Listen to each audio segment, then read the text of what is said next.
संजय सोई सर, सबसे पहले मैं आप ही से पूछना चाहूंगी कि आखिरकार ये जो बातचीत प्रस्तावित है, जिसमें अमेरिका तो अपना डेलीगेशन भेजने के लिए तैयार हो गया है, लेकिन ईरान अभी तक अपने आप को स्पष्ट नहीं कर पा रहा है कि वो जाएगा या नहीं जाएगा। उसने अपनी शर्त लगा दी कि बातचीत की टेबल पर तभी आएंगे जब हम नाकेबंदी अमेरिका हटा लेगा। तो सबसे पहला मेरा सवाल आपसे यही है कि सर, ये बातचीत होगी या युद्ध विराम हटेगा और युद्ध की तरफ ये देश फिर से बढ़ेंगे? देखिए, ये बहुत बड़ा सवाल है, क्योंकि क्या है, देखिए, बातचीत तो तब होगी जब कहीं दोनों पक्ष आपस में कुछ भरोसा हो, कुछ ना कुछ उम्मीद हो। और कहीं पे उम्मीद ही नहीं है तो फिर बातचीत किस लिए करेंगे? देखिए, ईरान ने हॉर्मुज पे से सैंक्शन प्रतिबंध हटाए 24 घंटे के लिए, परंतु अमेरिका ने लगाए रखे वहां पर, तो उसे फिर दोबारा लगा दिए। उसके बाद में उनके एक शिप पे हमला करके उसको कब्जे में ले लिया। कहीं ना कहीं जब आप एक बातचीत के किनारे पर आ रहे हैं, सीज फायर खत्म होने वाला, उसके पहले अगर इस तरह की कार्रवाई होती है तो एक दूसरे को भरोसा कैसे दिलाएंगे? अगर अमेरिका, मैं ये कहता हूँ, ईरान ने एक दिन के लिए हटाया, अमेरिका भी एक दिन के लिए मान लीजिए प्रतिबंध हटा देता कि ठीक है, हॉर्मुज खुला है, पूरा सबके लिए ओपन, तो सोचिए क्या एक अलग ही लेवल की बातचीत हो जाती। उन्होंने बंद रखा और फिर हमला कर दिया। और साथ साथ में ट्रम्प साहब के बयान आ रहे हैं बार बार कि अगर इन्होंने बात नहीं मानी तो मैं ईरान को मटियामेट कर दूंगा, उनके पावर सेक्टर को उड़ा दूंगा, उनके ब्रिजेस को उड़ा दूंगा, उनके शहरों को खत्म कर दूंगा। जी। यानी कि आप जो है किसी की कनपट्टी पर पिस्तल रख के कह रहे हैं कि भैया तू साइन कर, नहीं तो उसे गोली मार दो। तो ये फिर कैसे? और ईरान की ये कहानी अलग है, वो कहते हैं भाई हम तुम्हारे ऊपर हमला हुआ, ये इस तरह की जोर जबरदस्ती हम एक्सेप्ट नहीं करते हैं। तो यहाँ पर देखा जाए तो हर आदमी अलग तरह से सोचता है। उसको देखना पड़ेगा कि ईरान की सोच किस प्रकार से है, वहां के लोगों की विचारधारा कैसे है। क्या जैसे आप अमेरिका में सोचते हो, क्या वो भी इसी प्रकार से सोचता है? यहीं पे एक बहुत बड़ा फर्क है। अपनी स्ट्रेटजी को आपको बनाना है, दुश्मन की क्या सोच है उसके हिसाब से आपको बनाना चाहिए। जी। बिल्कुल, अब देखना होगा कि आखिरकार आगे अमेरिका और कौन कौन से ऑफर देते हुए नजर आता है कैप्टन श्याम कुमार, क्योंकि अमेरिका ऑफर से ज्यादा तो शर्तें एक बार फिर से लगाते हुए नजर आ रहा है कि आप ये नहीं करेंगे, वो नहीं करेंगे, और अगर आपने हमारी शर्तों को मान लिया तो हम आपके ऊपर से लगे हुए सारे सैंक्शन को हटा देंगे। यानी बातचीत जो पहले शुरू हुई थी मध्यस्थता में तुर्की के, कभी ओमान के, वो फिर से पाकिस्तान की मध्यस्थता में जस की तसी बनी हुई है, कुछ नयापन नहीं है उसमें।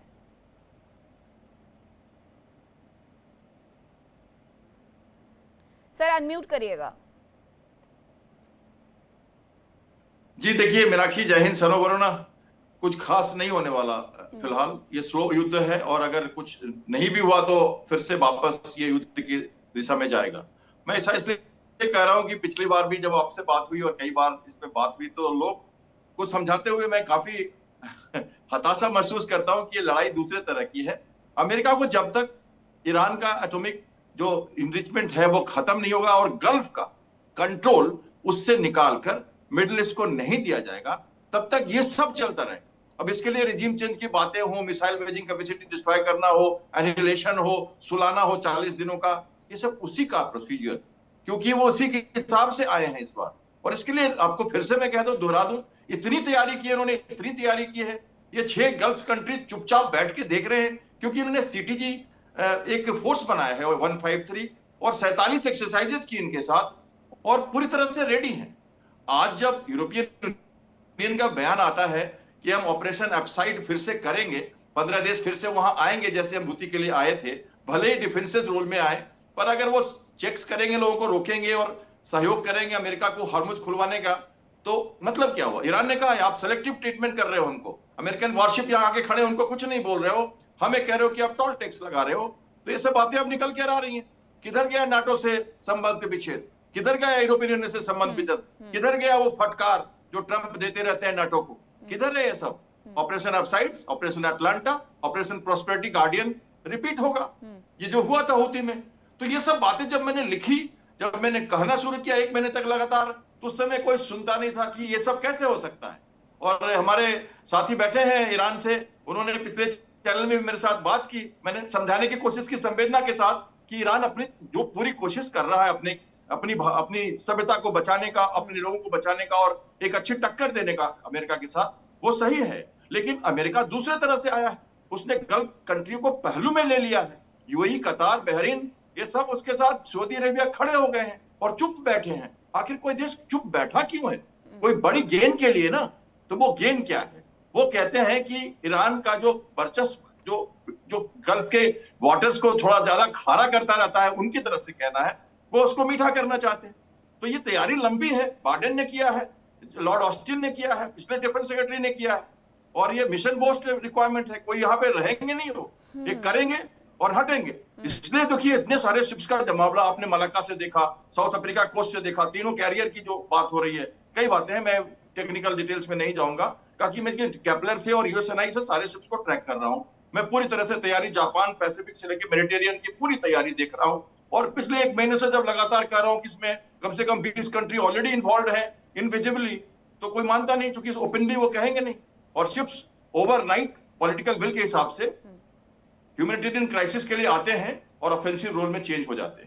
यही है नेवल वॉरशिप का एक बहुत बड़ा सारी हिस्सा। चीजें ये भी तो देखने को मिल रही है। दूसरी तरफ यूएई जाकर के रशिया से कभी बातचीत कर लेता है, कभी चाइना से बातचीत कर लेता है, पाकिस्तान उसका सपोर्ट करते हुए नजर आता है। ये सभी मैं आपसे समझूंगी, लेकिन ये परमित जरा ये बताइएगा कि आखिरकार ट्रंप सरकार चाहती क्या है? एक तरफ बातचीत भी करना चाहती है, दूसरी तरफ ऑफर पर ऑफर देकर के अपनी शर्तों को भी मनवाना चाहती है, तीसरी तरफ नाकेबंदी भी नहीं खोलनी है। सब कुछ अमेरिका के हिसाब से होगा, ऐसा तो नहीं हो सकता। देखिए, अमेरिका बिल्कुल क्लियर है। First of all Meenakshi ji, thanks for having me. देखिए, अमेरिका के ऑब्जेक्टिव्स बड़े क्लियर हैं। पहला ऑब्जेक्टिव है कि किसी भी प्रकार से ईरान को न्यूक्लियर पावर नहीं होने देने की, तो उसमें काफी 50 दिन में काफी सक्सेस मिली है। उसके बाद एनरिच यूरेनियम, अब जो एक महत्वपूर्ण मुद्दा है कि 60% एनरिच यूरेनियम आपको क्यों चाहिए? अगर आपको पीसफुल सिविलियन यूसेज के लिए न्यूक्लियर पावर का यूज करना है, तो you only need 3 to 5% of enrich uranium, you don't need 60% enrich uranium. तो उस पे अमेरिका की रेड लाइन बिल्कुल क्लियर है कि वो उनके हाथ में किसी भी प्रकार से न दिया जाए, उनसे वापस लिया जाए। और तीसरा और एक बड़ा ऑब्जेक्टिव है इस शॉर्ट टर्म वॉर के बाहर का, कि अमेरिका का कंट्रोल और इन्फ्लुएंस और डोमिनेंस, जो अमेरिका किसी हद तक चाइना और उसके ग्रुप ऑफ अलाइज के साथ खोते जा रहा था अपना, उसको वापस लेने का। America was acting as a big brother in a very polite and soft power manner, इसलिए उसको दुनिया की वाहवाही और दुनिया की रिस्पेक्ट मिल रही थी। America has change the paradigm now. America wants to make sure that control and influence should be regained back. वाहवाही बाद में मिले, America's interest first. America will not do the moral policing. America United Nation का वो किसी भी प्रकार से नई भाव निभाएगा, और अमेरिका कंट्रोल और इन्फ्लुएंस लेगा। ये अमेरिका के क्लियर ऑब्जेक्टिव है, इस रिजीम के क्लियर ऑब्जेक्टिव है, और उसमें अमेरिका धीरे धीरे सफल होते हुए दिख रहा है। उसके बाद चाइना, और अभी जो स्ट्रेट ऑफ हॉर्मुज की बात हो रही है, तो स्ट्रेट ऑफ हॉर्मुज तो अमेरिका ने एक तरह से अभी कंट्रोल लिया है। कुछ दिनों में पूरा कंट्रोल अमेरिका के पास आएगा, बट उसके पहले पनामा कैनल का कंट्रोल लिया, और अभी 13 अप्रैल को स्ट्रेट ऑफ मलाक्का, जो इंडोनेशिया के साथ अमेरिका का एग्रीमेंट हुआ, डिफेंस एग्रीमेंट, उस पर भी उसका कंट्रोल बढ़ा है। तो America is inching ahead to take the influence and control back from China, and Iran is just part of it. Now coming back to this tactical things और immediate thing on Iran war में क्या होगा, तो Iran war में America का clear upper hand है, और America का फर्स्ट टाइम निगोशिएशन में भी स्टैंड क्लियर था that we will go to negotiation on our terms, और अगर निगोशिएशन हमारी टर्म्स पे खत्म होती है या बात मानते हैं तो सीज फायर खत्म होगा, अदरवाइज इसका परिणाम ईरान देखेगा। और मोहम्मद हुसैन, भूल जाइए कि आप कोई पुरानी सभ्यता हुआ करते थे, भूल जाइए कि आप कोई देश हुआ करते थे, क्योंकि अब आपको सिर्फ इतनी बात याद रखनी है कि अमेरिका ने आपका भविष्य तय कर लिया है।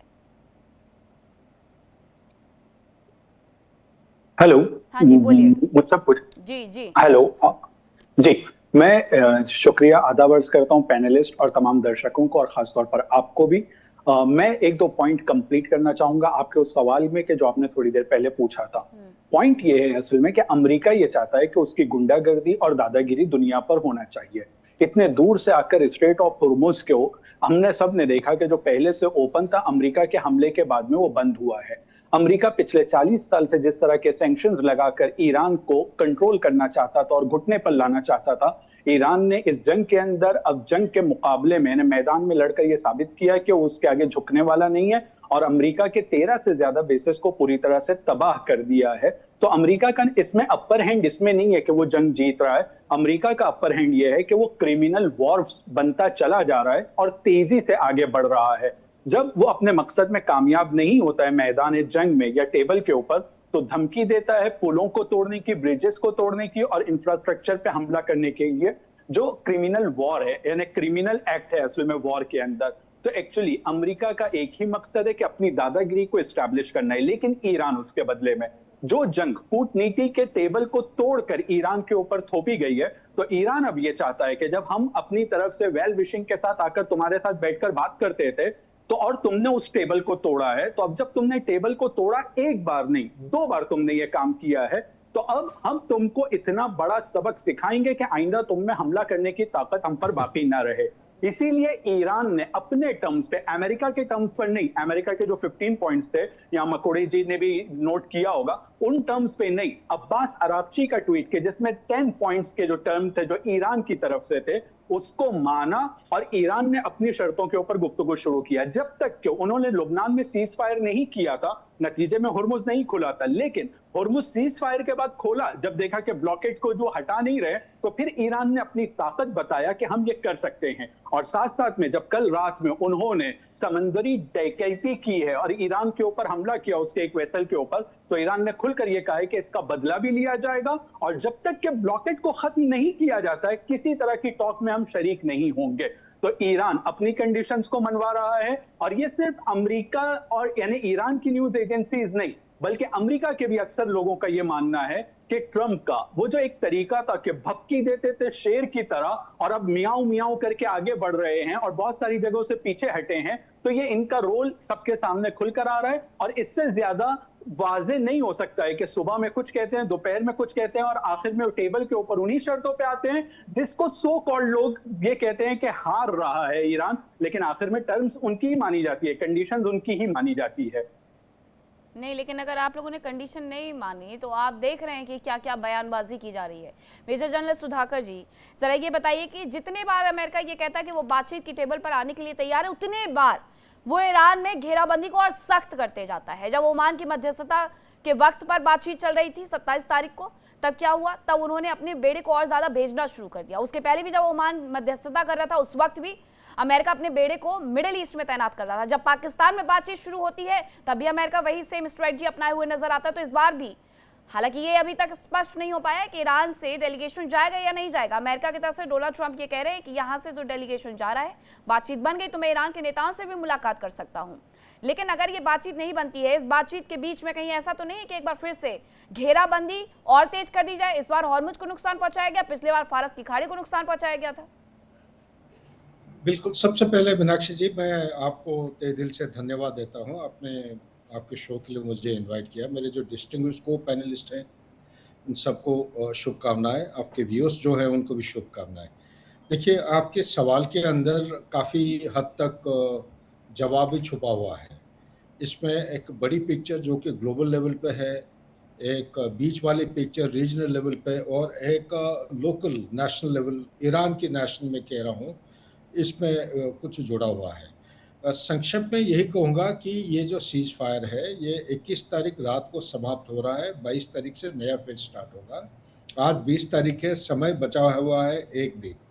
तो इसके बीच में काफ़ी सारे behind the scene track two diplomacy चल रहा है, सामने उभर के नहीं आ रहा है, लेकिन दिखावा के लिए ये ब्रिंकमैनशिप की जो लड़ाई है ये आपके और हमारे सामने नज़र आते हैं। और सबको पता है कि स्ट्रेट ऑफ हर्मुज अगर बंद होता है, पिछले कितना 51-52 दिन हो गए हैं, 52 दिन का जो नुकसान है, मैं मोटे तौर पे कह देता हूं कि हमारा विश्व का जो इकोनॉमी है 3.4% का ग्रोथ हुआ था पिछले साल। इस साल भी जनवरी के महीने में IMF चीफ जो है उन्होंने बताया था 3.4% होगा, लेकिन अभी रिवाइज करके 3.1 कर दिया है। और उनका जो एक चीफ इकोनॉमिक एनालिस्ट है उनके तरफ से फिगर आया है कि ये 3.1 नहीं और नीचे जा रहा है 2.31। इसका मतलब ये है कि जब daily 20 million barrel crude oil strait of Hormuz से बाहर निकलना चाहिए, जिसके ऊपर सल्फर, निकेल, कॉपर, एल्यूमिनियम, इसकी जो हीलियम एक ऐसा गैस है, इसके बिना आप मान के चल सकते हैं कि कूलिंग टेक्नोलॉजी जो जरूरत होता है उसके बिना आपका टेक्नोलॉजी इंडस्ट्री पूरा ठप हो जाता है। और सल्फर के बिना, सल्फर ऐसा एक बाई प्रोडक्ट है पेट्रोलियम का जिसके बिना फर्टिलाइजर नहीं बना सकते हैं। तो वो 60-40 रेशियो में एग्रीकल्चर और इंडस्ट्री के बीच में बांटा हुआ है।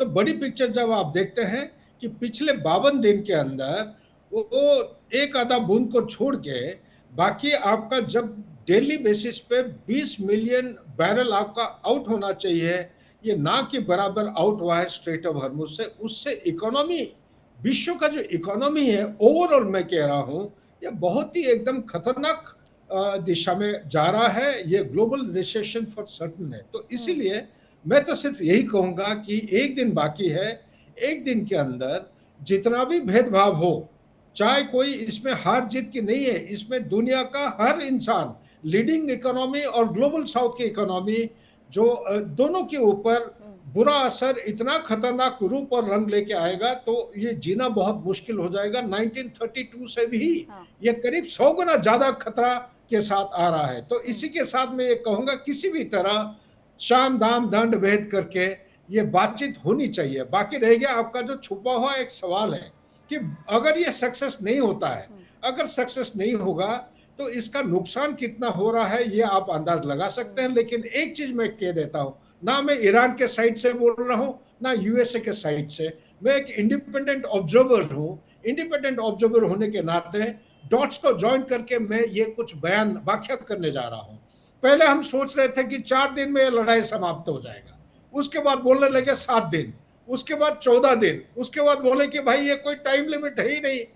ठीक है, यही पीट हेक्सेट इन्हीं के ही बयान है। उसके बाद 1 महीना हो गया, उसके बाद आप 1 महीने से ज्यादा अभी 52 दिन हो चुके हैं। नहीं, बहुत सारी रिपोर्ट्स तो सर ये भी कह रही हैं कि अभी ये युद्ध 6 महीने तक समाप्त नहीं होने वाला है। जैसा आपने कहा अभी मेजर जनरल सुधाकर की बातचीत होनी चाहिए, लेकिन मेजर जनरल संजय सोई, एक मेजर जनरल वहां पर भी तो हैं, अहमद वहीदी, जो कि आकर के सरकार के समक्ष ही बैठ गए हैं, आईआरजीसी से जुड़े हुए हैं, लेकिन फैसले कूटनीतिक लेते हुए नजर आ रहे हैं। अगर आईआरजीसी अब कूटनीतिक फैसले भी लेने लगेगा तो अब्बास अरागची तो वैसे ही साइडलाइन हो गए हैं, लेकिन मुस्तफा खामने कहीं नजर नहीं आते हैं। अब ये सब कुछ अहमद वहीदी ही करेंगे तो कैसे बातचीत होगी? आईआरजीसी तो हमेशा से ये कहते रहा है कि बातचीत का रास्ता यानी कि अमेरिका के सामने हथियार डालना है। कोई शक नहीं है इसमें। देखिए, इस समय में अमेरिका ने सोचा था कि जब उन्होंने टॉप लीडरशिप खत्म कर दी तो जो अगली लीडरशिप आएगी शायद वो बातचीत होगी, कुछ ना कुछ एक दबेगी, कुछ ना कुछ दबाव में आएगी, परंतु उसका उल्टा हुआ है। वहां पर अभी जो प्रेजेंट लीडरशिप है वो ज्यादा हार्डलाइनर है और बिल्कुल दबने को तैयार नहीं है। यहाँ पर एक कैलकुलेशन, पहली कैलकुलेशन तो ये गड़बड़ हुई है। दूसरी बात, जिस प्रकार से अभी हम देख रहे हैं कि आईआरजीसी का प्रभाव शुरू से रहा है, सुप्रीम लीडर की सुरक्षा के लिए आईआरजीसी रहा है, और वो एक तरह से सुप्रीम लीडर सुप्रीम है और उसके साथ ही आईआरजीसी भी नेक्स्ट लेवल पे सुप्रीम हो जाता है। आज भी देश के सभी डिपार्टमेंट्स पर ईरान के, जैसे ईरान के हमारे साथी बैठे, वो ज्यादा अच्छी तरह से बताएंगे, लेकिन आईआरजीसी का काफी हद तक कंट्रोल रहता है। और आज अगर पॉलिसी के ऊपर भी आ रहा है, विदेश नीति पर आ रहा है, मुझे कोई शक नहीं है कि इसमें उनका डेफिनेटली एक बिहाइंड द सीन हाथ है और उस तरह का कंट्रोल है। इस समय में जो हालात चल रहे हैं मेरे हिसाब से कि जो काफी नाजुक है, जैसा मैंने पहले भी कहा है कि दोनों देश एक दूसरे को जब तक भरोसा नहीं दिखाएंगे, थोड़ा गिव एंड टेक वाली बात नहीं होगी, और चाहे एक बात मानी जाए, एक छोटी सी बात भी मानी जाए, लेकिन उसके बाद सीजफायर जारी रहे, लेकिन अगर दोनों देश एक भी बात मानने को तैयार नहीं होते, एक भी पॉइंट को काटा नहीं करते और इसी तरह से मतभेद बना रहता है, तो नेचुरली लड़ाई जारी रहेगी और पूरी दुनिया जिसका खामियाजा भुगतेगी। जैसे अभी हमारे जनरल साहब ने बताया था कि अलग अलग जो हर क्षेत्र में असर पड़ता है, चाहे वो कृषि हो, प्लास्टिक हो, इंडस्ट्री हो, हर क्षेत्र इससे अफेक्टेड होता है। तो नेचुरली इस समय में ना ही केवल बायर बल्कि सेलर्स को भी फर्क पड़ता है। जितने भी गल्फ के देश हैं उनकी इकोनॉमी भी इससे ही चलती है, उनकी इकोनॉमी किसी और से नहीं चल रही। अगर तेल नहीं बिकेगा तो वो भी क्या करेंगे? तो आज वो भी चाहते हैं कि जल्दी युद्ध बंद हो, पूरी दुनिया चाहती है जल्दी युद्ध बंद हो, अमेरिका की जनता भी चाहती है जल्दी युद्ध बंद हो, क्योंकि वहां पर भी जो रेशो चल रहा है इस समय, परसेंटेज रेशो चल रहा है, वो तकरीबन 63% युद्ध के खिलाफ है। 37% तक रेटिंग जा चुकी है उनकी, ट्रम्प की एनबीसी सर्वे के हिसाब से। तो वहां पर भी महंगाई बढ़ रही है, वहां पर भी खाद का किसानों के ऊपर असर पड़ रहा है, जैसे यूरिया का कमी आ रही है। तो इसका असर दुनिया में है और मेरे हिसाब से इस समय में दोनों कहीं ना कहीं एक छोटी सी बात पे भी एडजस्ट करें, लेकिन एक समझौता जरूर हो। लेकिन इस समय में हालात काफी मुश्किल लग रहे हैं मीनाक्षी टेंस जी। बने हुए हैं, बिल्कुल सर। सर कहीं ऐसा तो नहीं है कैप्टन श्याम कुमार कि ये जो टुस्का के ऊपर हमला किया गया है उसके बाद से ये ज्यादा टेंशन वाला माहौल क्रिएट हो गया है? एक तरफ ईरान बातचीत के लिए तो तैयार था, लेकिन टेंशन टुस्का ने बढ़ाया इनका? ऐसा कुछ नहीं है, ये सब तो होना है। मैं आपको 2-3 बातें जल्दी से कहता हूं स्ट्रेटेजिकली। देखिए, ईरान को पहले फंसाया गया, इन्होंने एनिलेट किया। आपको मालूम होगा कतार पे जब अटैक हुआ था पिछली बार, तो उस दिन युद्ध अगले दिन उन्होंने बंद कर दिया, और इस बार कतार से अटैक शुरू हुआ। तो आप समझ सकते हो पहले दिन 6 कंट्री को ईरान ने घेर दिया था, और यही चाहता था अमेरिका, इसलिए उसने अपने फौजें भी ज्यादा हटाई नहीं, शिप्स को हटा दिया था। मैंने ये सारी बातें कही थी, अच्छी तरह से समझाया है कौन कहां ले जाया गया, कैसे तैयारी हुई, और ये 2025 से लगातार चली। एक्चुअली 22 से शुरू हुई थी और 24 तक इसको खत्म किया गया। देखिए इंडिया डेली 24/7 अब आपकी स्मार्ट टीवी पर। इंडिया डेली मौजूद है सभी डिजिटल प्लेटफॉर्म पर लाइव और लगातार। इंडिया डेली 24/7 हर दिन राष्ट्र को समर्पित।